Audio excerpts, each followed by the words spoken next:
नमस्कार दोस्तों, साहित्यिक कहानियों के इस चैनल कहानियाँ जिंदगी की पर मैं शैली सुना रही हूँ श्री नरेंद्र कोहली जी द्वारा रचित उपन्यास वसुदेव का 29वां भाग। आगे बढ़ने से पहले हमेशा की तरह आप सबसे आग्रह है कि अगर चैनल पर पहली बार आए हो या अब तक ना किया हो तो चैनल को सब्सक्राइब जरूर करें। आइए सुनते हैं। मथुरा के कारागार में संध्या का सन्नाटा उतर आया था। आज तक कभी ऐसा नहीं हुआ कि कोई एक अकेला द्वारपाल पहरे पर हो, किंतु आज कुछ विचित्र ही स्थिति थी। द्वारपाल देवादित्य सर्वथा अकेला था। व्याकुलता के चंगुल में भिचा सा वह एक सिरे से दूसरे सिरे तक दसियों चक्कर काट चुका था, किंतु उद्विग्नता थी कि कम ही नहीं हो रही थी। दृष्टि बाहर से आने वाले मार्ग से चिपक कर रह गई थी। मन की व्याकुलता उसके चेहरे पर सांप के समान कुंडली मारकर बैठ गई थी। उसका प्रहर कब से समाप्त हो चुका था, किंतु उसका स्थान लेने के लिए कोई दूसरा आरक्षी आया ही नहीं था। काम से भागने की सबको जल्दी होती है, पहुंचने की किसी को नहीं। वह सोच रहा था, जानते हैं ना कि वहां कोई असहाय अपने दायित्व और सैनिक आदेश में बंधा खड़ा होगा, जो किसी का कुछ नहीं बिगाड़ सकता। जब से सैनिक अधिकार मागधों को मिले हैं, मथुरा के सैनिकों की तो दुर्दशा ही हो गई है। मेघ मंडरा रहे थे, बिजली कौंध रही थी, हृदय कांप कर रह जाता था, किंतु धरती आकाश कैसे प्रकाशित हो जाते थे। उसने आज तक प्रकाश का ऐसा भयावह रूप नहीं देखा था। वह इस भयंकर प्रकृति का सौंदर्य निहारे या भय से कांपते हुए अपने हृदय को संभाले। सौंदर्य और भयंकरता का ऐसा मिश्रण उसने पहले कभी नहीं देखा था। पर कुछ तो दिव्य था ही, ऐसा पहले तो कभी नहीं हुआ। मेघ न केवल घिर घिर कर आते जा रहे थे, धारासार बरस भी रहे थे। लगता था सारी मथुरा नगरी आज जलमग्न हो जाएगी। क्या यह प्रलय का क्षण था? पर वह क्या करे, उसका स्थान लेने को कोई आरक्षी आ ही नहीं रहा था। आज सैनिक अधिकारियों को भी जाने क्या हो गया था। प्रहरियों पर चौकसी करने का भी किसी को कोई चेत नहीं था। जाने सब मिलकर कहां सो मर गए थे। सहसा दूर से कोई आता दिखाई दिया। निकट आने पर उसने देखा वह सोमदत्त था, उसका सहकर्मी, दूसरा द्वारपाल। कहां बिला गए थे तुम? तुम्हारा प्रहर कब से आरंभ हो गया है और अब आ रहे हो तुम सबको अपना घर द्वार बहुत प्यारा है। एक मुझे ही अनाथ मान रखा है तुम लोगों ने, जिसका कहीं कोई ना हो। मुझे घर नहीं जाना क्या? देवादित्य का हृदय जैसे फूट पड़ा। मुझे अधिकारियों को सूचना देनी पड़ेगी। तुम लोगों से ड्योढ़ा दोगुना काम करता हूं मैं, समझे विलंबाधीश? सोमदत्त ने मुस्कुराने का प्रयत्न किया। जानते तो हो, प्रातः काल से ही भयंकर और अनवरत वर्षा हो रही है भैया। यमुना मैया नगर को लील जाने को बढ़ी चली आ रही है। राजप्रासाद में भी बाढ़ आ गई है। ऐसी उथल पुथल मची है कि क्या कहूं। सब जगह पानी के साथ सांप बिच्छू तैर रहे हैं। लगता है इंद्रदेव आज धरती के सारे सांप बिच्छुओं को वर्षा के कशा से मार मार कर उनकी बिलों से बाहर निकाल लाए हैं। उनके घरों को उजाड़ दिया है। सारे विषधर यमपुर जाएंगे, किंतु उससे पहले हमें नष्ट कर जाएंगे। राजमार्गों को तो छोड़ो, गलियों वीथियों में और घरों में भी पानी प्रवेश कर गया है। तो देवादित्य का रोष कम नहीं हुआ था। तो क्या? सोमदत्त बोला। परिवार को किसी सुरक्षित स्थान पर पहुंचाकर ही तो आता। अब मुझसे झगड़ा कर समय नष्ट मत करो। महाराज कंस की बहुत सेवा कर ली, जाओ और अपने परिवार की सुध लो। अरे कहीं मेरी कुटिया डूब ही ना गई हो, वह तो थी ही यमुना तट पर। देवादित्य अचकचा कर बोला। डूब गई? अरे कहीं बह ना गई हो? जहां थी वहां से 2-4 कोस दूर तक देख लेना, सोमदत्त बोला। शीघ्र जाओ, मुझे तो लगता है कि पाप का घड़ा भर गया है। महाराज का प्रासाद तो सरोवर बन ही गया है। रात भर पानी बरसता रहा तो यह कारागार भी डूबा ही समझो। पहली सीढ़ी तक तो पानी आ ही गया है। सारे बंदी इस प्रलय में डूब मरेंगे। मुझसे भी यह रात कैसे कटेगी? कैसे कटेगी का क्या अर्थ? काटनी पड़ेगी, सैनिक दायित्व है, कोई हंसी ठट्ठा नहीं है। देवादित्य बोला। कहीं अंधेरा होते ही भाग जाने की तो नहीं सोच रहे? यहां से हटे तो चाकरी भी यमुना जी में बह जाएगी। चाकरी गई भाड़ में, प्राण तो बचेंगे, सोमदत्त ने कहा। परिवार गंवाकर चाकरी बचाई तो क्या कमाया? जो मन में आए करो। भाद्र मास के कृष्ण पक्ष की अष्टमी का दिन था। नंद समझ रहे थे कि वर्षा होने के लक्षण थे। वर्षा होगी और जोर की होगी। भाद्र मास की वर्षा थी। झड़ी लग जाए तो चाहे 3 दिन तक ना थमे। चरवाहों को प्रातः ही कह दिया था कि समय से घर लौट आए। वर्षा होने लगे तो गौओं के साथ खुले वन में ना रहें। मध्याह्न तक कुछ बूंदाबांदी भी हो गई थी। संध्या समय तक नियमित वर्षा आरंभ हो गई। नंद प्रसन्न थे कि गौएं समय से गौशाला में लौट आई थीं। नहीं तो ध्यान उधर ही लगा रहता। इधर यशोदा भी अब उतनी भागदौड़ नहीं कर सकती थी। अपनी इस अवस्था में उन्हें भागदौड़ करनी भी नहीं चाहिए थी। उनका वर्षा में भीगना भी अच्छा नहीं था। ठीक है, समय से सारा काम हो गया। वे लोग निश्चिंत भाव से सो सकते थे। वर्षा होती है तो होती रहे। आधी रात को अकस्मात ही यशोदा को लगा कि प्रसव वेदना आरंभ हो गई है। इस वेदना के विषय में कुल वृद्धाओं से भी सुना था और अपनी सखियों से भी। रोहिणी का प्रसव देखा भी था, किंतु यह कल्पना भी नहीं की थी कि यह इतनी भयावह होती है। यह तो मृत्यु के गर्भ से जन्म का उदित होने जैसा कुछ था। यशोदा के कराहने के शब्द से नंद की नींद टूटी। क्या बात है? मैं मर जाऊंगी, यशोदा ने अपने दांत भींचे। नंद ने उनके चेहरे को देखा। अत्यंत धैर्यवान यशोदा पीड़ा के आरंभ में ही ऐसी निढाल हो जाएंगी, यह उनकी कल्पना में भी नहीं था।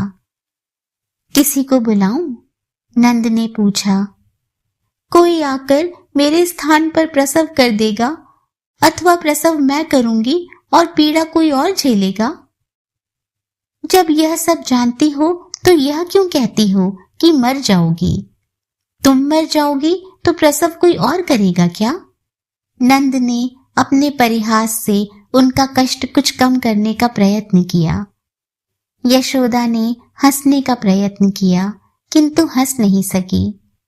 पीड़ा की ऐसी लहर उठी कि उन्होंने अपने ही दांतों से अपने अधर काट लिए। उनके अधरों पर रक्त देखकर नंद घबरा गए। मैं सोचता हूं किसी को बुला ही लूं, वे धीरे से बोले। सोचते ही रहोगे या कुछ करोगे भी? यशोदा ने बड़ी कठिनाई से कहा। नंद को उनके स्वर में अपने लिए भर्त्सना की ध्वनि सुनाई पड़ी। यशोदा सचमुच बहुत कष्ट में थी और वे बहुत दक्ष प्रबंधक सिद्ध नहीं हुए थे। कोई और होता तो पहले से ही सब कुछ सोच समझ कर रखता। कह सुन रखा होता तो वे अब तक झपट कर वैद्य अथवा दाई को ही ले आए होते। रोहिणी भाभी को सूचना दे चुके होते। पर वे क्या जानते थे कि यह सब आज ही होना है। रात को सोने के समय तक तो कोई लक्षण ही नहीं था। यह भी उनकी कल्पना में नहीं था कि स्वस्थ और हष्ट-पुष्ट यशोदा को प्रसव में इस प्रकार का कोई कष्ट होगा और उन्हें वैद्यों तथा दाइयों की आवश्यकता पड़ेगी। साधारण स्त्रियां भी कुछ पीड़ा सहकर, कुछ हाथ पैर पटक कर, थोड़ा सा चीत्कार कर संतान को जन्म दे देती हैं, पर इस समय यशोदा कुछ अधिक ही कष्ट में दिखाई दे रही थी। नंद को वैद्य और दाई दोनों को ही बुला लेना चाहिए। वे जो भी सहायता कर सकें करें। रोहिणी भाभी तो कुछ दूर हैं, पर यशोदा को अकेली कैसे छोड़ जाएं? पीछे कोई तो हो जो आवश्यकता होने पर उन्हें एक घूंट पानी पिला सके। ऐसा ना हो कि अकेली यशोदा वेदना में पर्यंक की पाटी से मारकर अपना सिर ही फोड़ ले। यह उनके लिए भी घातक होगा और जन्म लेने वाली संतान के लिए भी। तो नंद वृद्धा लक्ष्मी को ही उनकी कुटिया से बुला ले। बहुत कुशल है या नहीं यह तो भगवान ही जाने, किंतु वह दाई तो है, गोकुल में प्रसव इत्यादि कराती रही है, कुछ तो सहायता करेंगी ही। यशोदा के पास बैठ तो सकती ही हैं। उनकी पीड़ा ना भी हर सके, उनके हाथ पैर सहलाकर उन्हें थोड़ी सांत्वना तो दे सकती हैं। आवश्यकता पड़ने पर उनकी छोटी मोटी सहायता कर सकती हैं। यशोदा को लग रहा था कि उनकी ऊर्जा कम होती जा रही है और कष्ट बढ़ता जा रहा है। वे यह सहन नहीं कर पाएंगी। उनका हृदय जैसे डूबने लगा था, शरीर स्वेद से नहाने लगा था। लगता था वे ठंडी पड़ती जा रही थी। यशोदा, मैं लक्ष्मी को बुलाने जा रहा हूं। यशोदा ने नंद की ओर एक अवश और दीन दृष्टि से देखा और असाधारण रूप से क्षीण स्वर में कहा, मत जाओ, तुम्हारे लौटने तक मैं कदाचित मर ही जाऊंगी। अंतिम समय में मुझे इस प्रकार अकेली मत छोड़ो। बाहर आकाश पर चपला जोर से चमकी और मेघों का भयंकर गर्जन हुआ। नंद ने सब कुछ देखा और सुना, किंतु उसका अनुभव तनिक भी नहीं किया। उनकी ज्ञानेंद्रियां जैसे निस्पंद हो गई थीं। यशोदा का स्वर डूब रहा था। कहीं सत्य ही तो कोई अनिष्ट नहीं होने वाला। प्रसव में स्त्रियों के प्राण भी चले जाते हैं। नहीं चाहिए उन्हें ऐसी संतान, उन्हें अपनी यशोदा का जीवन चाहिए। वे द्वार की ओर झपटे, किंतु सहसा उनके पग रुक गए। यशोदा अभी जीवित हैं, लौटेंगे और वे उनको छोड़कर जा चुकी हुई तो? वे ठीक ही तो कह रही हैं। अंतिम समय में नंद को उनके पास रहना चाहिए और कुछ नहीं भी कर सकेंगे तो उनका हाथ थामे बैठे रहेंगे। उनके शरीर की पीड़ा का हरण नहीं कर सकेंगे तो भी उनकी आत्मा पर बोझ तो नहीं रहेगा। पर क्या वे अपनी पत्नी को क्रमशः मृत्यु के मुख में जाते हुए चुपचाप देखते रहें और कुछ न करें? उनका हाथ थामने भर से नंद के प्रयत्नों की इति हो जाएगी। यशोदा तो प्रायः अचेत हो चुकी थी। उन्हें तो यह भी नहीं पता चलेगा कि कोई उनके पास है भी या नहीं। उन्होंने कक्ष के कपाट खोले। वरांडे में पानी की भयंकर बौछार थी, जैसे इंद्र का ऐरावत अपने विशाल सूंड में सारा सागर भरकर राक्षसी क्रोध से उसे उनके द्वार पर ही बरसा रहा हो। नहीं, वह जल बरसा नहीं रहा था, वह तो जैसे जल पटक रहा था। शरीर पर वर्षा की बूंद नहीं पड़ती थी, कषा का आघात होता था। जल की बूंदें किसी का अंग भंग भी कर सकती हैं, यह नंद को आज ही समझ में आया था। पर वे वर्षा से डरकर घर में ही नहीं बैठे रह सकते थे। जल ही तो था, कोई अग्नि के भभूके तो नहीं थे। वे वरांडे को पार कर ड्योढ़ी में आए। बाहरी कपाट खोला। वे स्तब्ध खड़े रह गए। आकाश से ऐरावत ही पानी नहीं बरसा रहा था। यमुना मैया भी जैसे उनके द्वार पर ही आ गई थी। घर के सामने का सारा क्षेत्र यमुना मैया ने लील लिया था। गौशाला में भी पानी भर गया था। जाने गऊओं की क्या स्थिति थी। उनका घर पर्याप्त ऊंचाई पर था। उन्हें स्मरण नहीं आता था कि आज तक यमुना ने अपनी मर्यादा कभी इस प्रकार भंग की हो। प्लावन की स्थिति में भी वह अपनी वेला की मर्यादा का अतिक्रमण नहीं करती थी, तो आज ऐसा क्या हो गया? नंद ने अपना पग आगे बढ़ाया। पानी गहरा था। पहले ही डग में पानी उनके घुटनों तक आ गया था। जाने अगले डग में वह कहां तक पहुंचे। और तब नंद की दृष्टि पानी में तैरते एक सर्प पर पड़ी। उनके पैर लौटकर अपने भवन की देहरी पर आ गए। उन्होंने मुड़कर देखा। वह सर्प अब दिखाई नहीं पड़ रहा था। पता नहीं वह पानी के प्रवाह के साथ ही कहीं बह गया था अथवा उनको भयभीत कर अपने बिल में लौट गया था। बिल में तो क्या लौटा होगा, उसकी बिल में भी तो पानी भर गया होगा। तभी तो वह यहाँ से निकलकर किसी नए आश्रय की खोज में उनके द्वार तक आया होगा। तभी उन्हें फिर से एक सर्प दिखाई दिया। पता नहीं यह वही था अथवा कोई और। कैसी स्फूर्ति से उनको दंश मारने के लिए आगे बढ़ रहा था। अथवा नहीं, कदाचित वह अपने प्राण बचाने के लिए हाथ पैर मार रहा था। नंद का हृदय कांप गया। जाने कालिये नाग की कितनी संतानें इस समय मृत्यु की संदेशवाहक बनकर चारों ओर फैल गई थी। अभी यमुना का जल उनके द्वार के बाहर ही था। संभव है थोड़ी देर में यह उनके आंगन में भी प्रवेश कर जाए। बाढ़ के पानी के लिए कुछ भी संभव था। वह ना किसी की देहरी की चिंता करता है, न किसी के द्वार की। और वर्षा तो अभी निरंतर हो ही रही थी। धारासार, जैसे वर्षा ना हो, जलप्रपात हो। नंद लौटकर अपने कक्ष में यशोदा के पास आ गए। वे बाहर नहीं जा सकते थे। बाहर नहीं जा सकते और अपनी पत्नी को किसी वैद्य की सहायता के अभाव में मरते हुए देख सकते थे। वे चलकर नहीं जा सकते थे तो तैर कर तो जा ही सकते थे। हाँ, वे तैर कर जा सकते थे, पर वैद्य अथवा दाई को तैरा कर तो नहीं ला सकते। नौकाएं यमुना तट पर थीं और यमुना का तट जाने कहाँ था। उनकी अपनी नौका होती, उनके पास अपने घर पर होती, तो वे वैद्य को नाव में ला सकते थे। किंतु वे गोपाल थे, मछुआरे नहीं थे कि उनके घर में अपनी नौका बंदी होती। गौवें नौकाओं पर चढ़कर चरने के लिए नहीं जाती।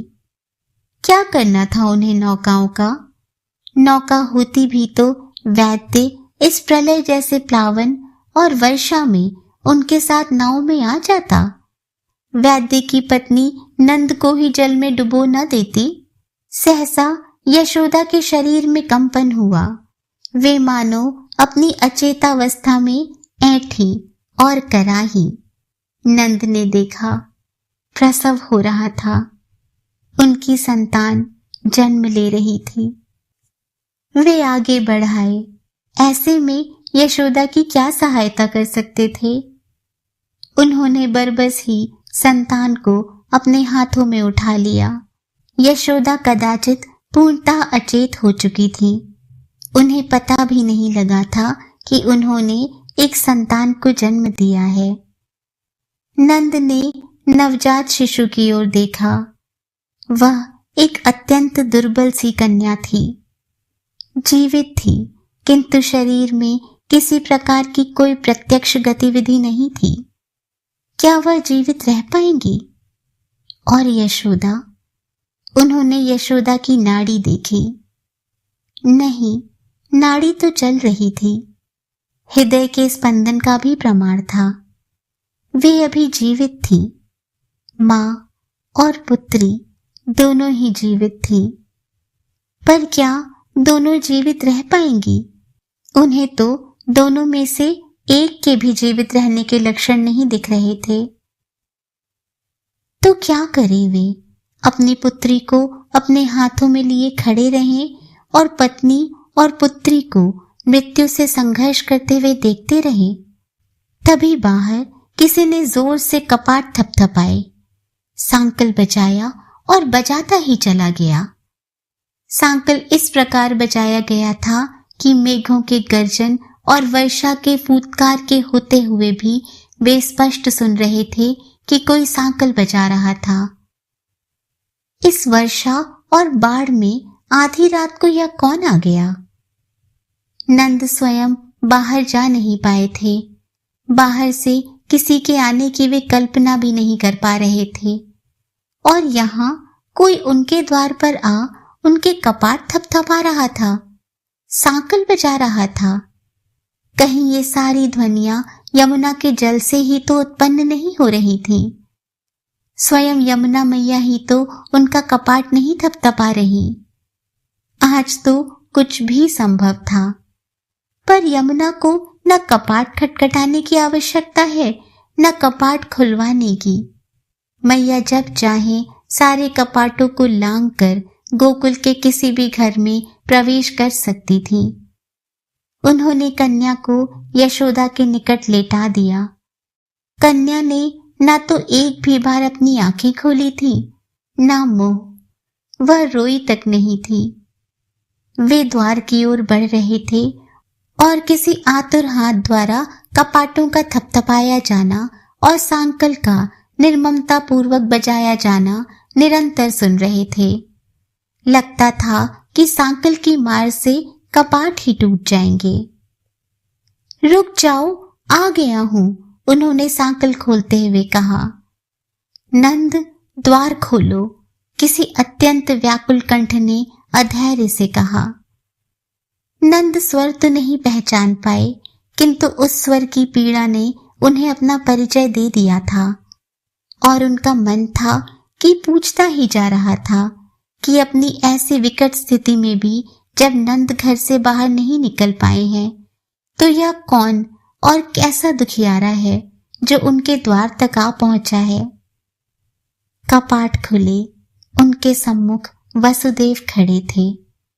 लंबे, ऊंचे, बलिष्ठ वसुदेव, अस्त व्यस्त केश और श्मश्रु जल से भीगे हुए। उनके सिर पर एक मंजुषा थी। वे अत्यंत निढाल दिख रहे थे, इतने निढाल कि नंद स्वयं को सर्वथा भूलकर उनको सहारा देने के लिए आगे बढ़े। मैं ठीक हूं, वसुदेव बोले, बस बहुत थक गया हूं। जल के थपेड़ों के समान नंद के मन में प्रश्नों के भी थपेड़े थे। न वहां कोई रथ था, न नौका। वे कल्पना ही नहीं कर सकते थे कि इस समय कोई यमुना में तैर और वर्षा को झेलकर उनके द्वार तक पहुंच जाएगा। और फिर वह भी कौन? स्वयं वसुदेव, वृष्णि वंश के स्वामी वसुदेव। उनसे मित्रों नहीं, भाइयों के समान स्नेह रखने वाले वसुदेव, कंस के कारागार में बंदी वसुदेव। आप भीतर चलो, वसुदेव बोले। इस समय घर में कौन कौन है? मैं हूं, यशोदा है। पता नहीं यशोदा भी है या नहीं। एक छोटी बच्ची। नंद वसुदेव को सहारा दिए हुए जितनी जल्दी हो सकता था भीतर लिए जा रहे थे। अच्छा है कि कोई नहीं है, वसुदेव बोले। सुनो नंद, मेरे पास समय बहुत कम है। नंद ने उनकी ओर देखा। देवकी ने अपनी 8वीं संतान को जन्म दिया है। वे लोग वरांडे में आ गए थे। वह संतान जिसकी हम वर्षों से प्रतीक्षा कर रहे थे, देवकी का 8वां पुत्र। वसुदेव ने अपने सिर से मंजूषा उतारी। मंजूषा का ढक्कन खुला और नंद की दृष्टि जैसे चिपक कर रह गई। मंजूषा में लेटा शिशु आकर्षक और मनोहर ही नहीं, इतना सजीव था कि दृष्टि उस पर से हटती ही नहीं थी। वह किसी नवजात शिशु के समान आंखें मूंदे शांत नहीं पड़ा था। वह तो अपने चंचल नेत्रों से उनकी ओर देखकर अत्यंत नटखट ढंग से मुस्कुरा रहा था, जैसे कह रहा हो, देखो कैसा छकाया। ऐसा लग ही नहीं रहा था कि एक नवजात शिशु इस जल प्लावन में वर्षा और झंझावात को झेलकर, यमुना को पार कर मथुरा से यहाँ तक की यात्रा कर आया था। नंद को लगा कि उनके मन की सारी उद्विग्नता जाती रही थी। पर आप यहाँ आ कैसे गए? नंद अपनी जिज्ञासा को रोक नहीं पाए। वह सब बताने का समय नहीं है, मुझे तत्काल लौटना है, वसुदेव बोले। ध्यान से सुनो, इस शिशु की रक्षा करनी होगी, चाहे कितना भी संकट झेलना पड़े, किंतु इसे जीवित रखना ही है, क्योंकि इसके जीवित रहने पर ही मेरा, तुम्हारा, यादवों के इस जनतांत्रिक संघ का और धर्म तथा न्याय का अस्तित्व संभव है। इसे मेरा नहीं, अपना पुत्र बनाकर इसका पालन पोषण करना। तुम्हारा व्रज यह स्थान छोड़कर कहीं और चला जाए तो भी चिंता नहीं करना। यह राजकुमार नहीं, ग्वाला बने, चरवाहा बने, गोप बने, जो भी बने, बनने देना। अच्छा है गोप बन जाए, ताकि कंस को संदेह भी ना हो कि यह देवकी का पुत्र है। इसे कोई सुविधा ना मिले, निर्धनता में पले, कष्ट सहे, किंतु कंस को संदेह न हो कि यह देवकी का पुत्र है। उसे ज्ञात हुआ कि यह देवकी पुत्र है तो न यह बचेगा, न मैं और न तुम। इसे बलराम और रोहिणी से भी दूर ही रखना, वे भी न जानने पाए कि यह कौन है। यह तुम्हारा और यशोदा का पुत्र है, नंद गोप की संतान। स्वयं इसे भी मालूम न हो कि यह तुम्हारा पुत्र नहीं है। सहसा वे रुके। यशोदा कहाँ है? नंद ने हाथ बढ़ाकर शिशु को अपनी भुजाओं में उठा लिया। उनके सारे शरीर में जैसे विद्युत की लहर दौड़ गई। ऐसी आनंददायक सिहरन का अनुभव उन्होंने कभी नहीं किया था। बालक था कि आनंद का स्रोत था, उससे जैसे आनंद की लहरियां निःसृत हो रही थीं। आइए, वे वसुदेव को अपने कक्ष में ले आए। वसुदेव ने देखा यशोदा अचेत पड़ी थी और उनके साथ ही एक नवजात शिशु लेटा था। संभवतः अभी अभी ही प्रसव हुआ था। शिशु को अभी नहलाया तक नहीं गया था। वसुदेव ने पलटकर नंद की ओर देखा। अभी प्रसव हुआ है, इस जल प्लावन में किसी वैद्य को कहां से लाता? यशोदा अचेत हो गई है और यह बच्ची तो कदाचित जीवित ही नहीं है भी तो इसके अधिक देर तक जीवित रहने के लक्षण नहीं है। वसुदेव की आंखों में अश्रु आ गए। उन्होंने आकाश की ओर देखा। प्रभु, तेरी माया, योग माया, तूने सारा प्रबंध कर दिया। मैंने कहाँ कुछ किया, तुमने किया, तुमने किया।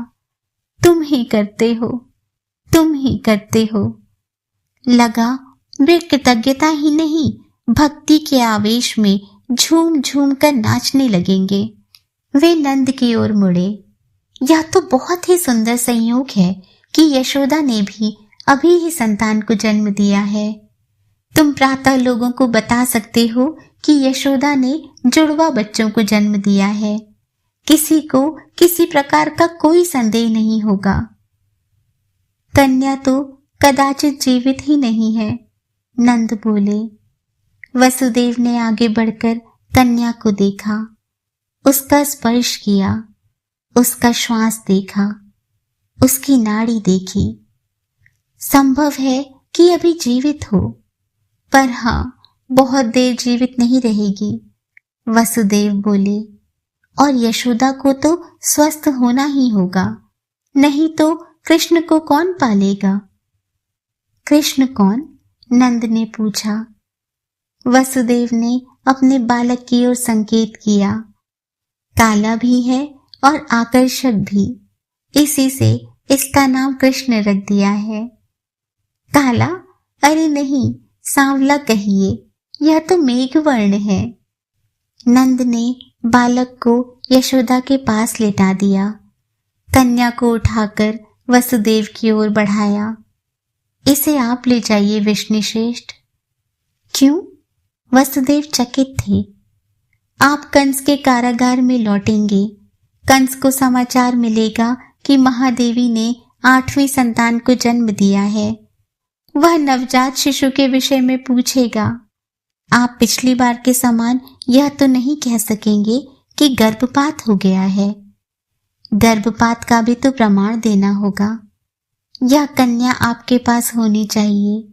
उसे दिखा दीजिएगा कि महादेवी ने इस कन्या को जन्म दिया है। जानते भी हो वह इसे मार डालेगा, वसुदेव ने कहा। उसे आपका नवजात शिशु नहीं मिला तो वह आपको और महादेवी को मार डालेगा। इतने पर ही संतुष्ट होकर वह शांत नहीं बैठ जाएगा। वह आपके पुत्र की खोज करेगा, खोजेगा तो पा भी लेगा, नंद बोले। और यह कन्या यहाँ रह भी गई तो कदाचित ही जीवित रह पाए। यह तो अभी से मृतप्राय लग रही है। ले जाइए आर्य, इसके जीवित रहने की बहुत संभावना नहीं है। इसका शरीर भी यदि आपको, कृष्ण को और मुझे बचा लेता है तो इसने अपने जन्म का उद्देश्य पूर्ण किया। शायद योग माया की यही इच्छा है, नहीं तो वर्षों से निसंतान यशोदा की गोद में आज इस घड़ी में ही यह क्यों आ जाती? आपने ठीक ही कहा, प्रभु स्वयं ही तो सब कुछ कर रहे हैं। उधर कृष्ण का जन्म और इधर उसके कवच रूप में इस कन्या का प्रकट होना, सबको अपने स्थानों पर कीलित कर देने वाली यह वर्षा, फिर भी आपको यहाँ तक आ जाने का सामर्थ्य देना। योग माया, ओह योग माया, वह स्वयं सब कुछ कर रही है विष्णुश्रेष्ठ। आप ले जाइए, इस कन्या को ले जाइए। पर यह यशोदा की संतान है, उसे पूछे बिना तुम मुझे इसे कैसे दे सकते हो? और यह जानते हुए कि वहां मृत्यु इसकी प्रतीक्षा कर रही है।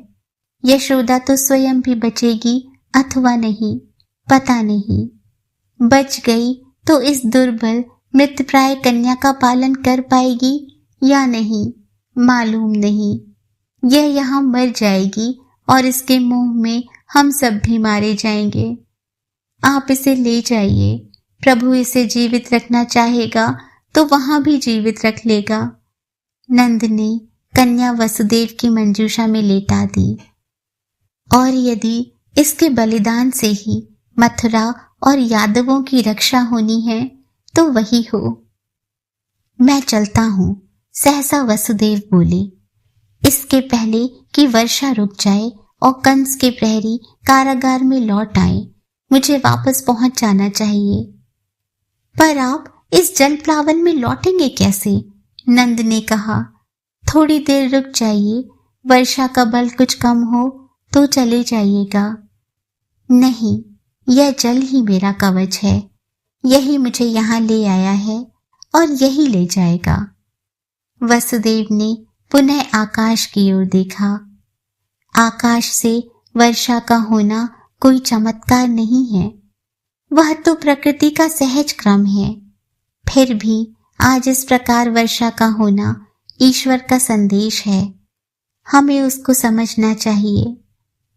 पर आप कारागार से निकल कैसे आए? नंद के मुख से अनायास ही निकल गया। प्रहरियों ने आपको आने कैसे दिया?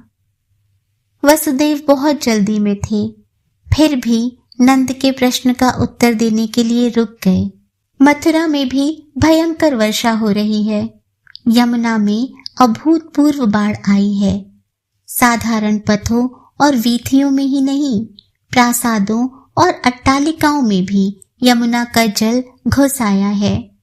जल के साथ महाकाल के दूत के समान सर्प और अनेक भयंकर जीव जंतु स्थान स्थान पर तैरते दिखाई दे रहे हैं। इस समय यमुना कंस से भी अधिक भयंकर हो गई है। कारागार के प्रहरी अपने परिवारों की सुरक्षा के लिए चिंतित होकर भाग गए हैं। पता नहीं वे जानबूझकर कारागार के द्वार खुले छोड़ गए अथवा घबराहट में उन्हें ताले लगाने का ध्यान नहीं रहा। योग माया ही जाने। वसुदेव बाहर निकल आए। भवन तो तुमने पहले से भी अधिक पक्का और खुला बना लिया है। तुम्हारा ब्रज स्थायी रूप से यहीं बस गया है क्या? वसुदेव ने कहा, किंतु उत्तर सुनने के लिए वे रुकने की मुद्रा में नहीं थे।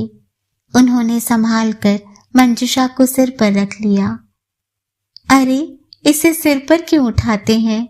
यह मेरी कन्या है। आपके सिर पर पैर धरे यह उचित नहीं है। नंद बोले, कन्या तो देवी होती है, पुत्री वह किसी की भी हो, और यह तो योग माया है। वसुदेव ने कहा, वैसे भी कृष्ण को मैं ऐसे ही लाया था, इसे भी ऐसे ही ले जाऊंगा। मार्ग में इस पर वर्षा की बौछार पड़ेगी। नंद के वक्ष में पिता का हृदय बिलबिलाया। सिर पर नहीं उठाऊंगा तो इसे यमुना का जल बहा कर ले जाएगा। वसुदेव बोले, वह वर्षा से अधिक हानिकारक है।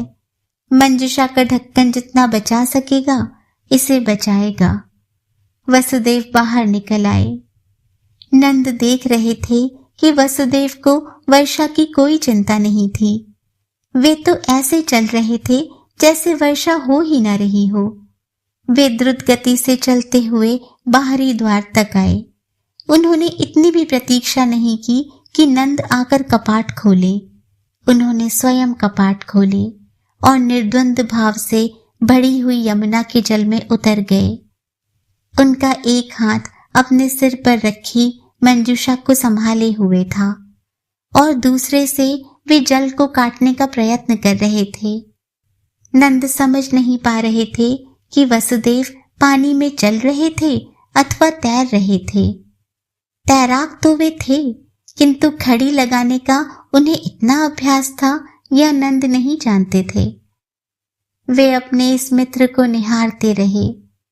कितना कष्ट सहा है इस वसुदेव और उनकी पत्नी देवकी ने। वर्षों हो गए कंस के अत्याचार सहते हुए, और आज कैसा दुस्साहस किया है वसुदेव ने। न कंस से डरे और न प्रकृति के इस अति भयंकर रूप से। सहसा उन्होंने देखा कि वसुदेव अकस्मात ही जैसे जल के भीतर चले गए अथवा जल की कोई लहर ऊंची उठ गई। वसुदेव के शरीर का कोई अंग दिखाई नहीं दे रहा था, किंतु मंजुषा अब भी जल के ऊपर दिखाई दे रही थी। उसे उन्होंने जल के ऊपर ही रखा था। वसुदेव जैसा योद्धा भी संसार में कभी कभी ही उत्पन्न होता है, नंद ने सोचा। वे भीतर चले आए। यशोदा की स्थिति कुछ विशेष सुधरी नहीं थी। यदि यशोदा की इस स्थिति में उसे यह बताया जाएगा कि उसने एक मृत अथवा मृतप्राय कन्या को जन्म दिया था, तो उसे क्या प्रसन्नता होगी। अब यदि उसकी चेतना लौटेगी तो वह कृष्ण को देखेगी। कृष्ण की एक मुस्कान उसका सारा श्रम हर लेगी। यदि यशोदा को दोनों नवजात शिशु दिए जाते और उसे यह ज्ञात हो जाता कि कृष्ण उसका अपना पुत्र नहीं है, तो क्या वह अपनी पुत्री के रहते हुए मन से कृष्ण का पालन पोषण कर पाती। उसके भाग्य में कृष्ण को जन्म देना तो नहीं लिखा था, किंतु उसका पालन पोषण लिखा था। कृष्ण का पालन पोषण, तो वह उसी को पाले।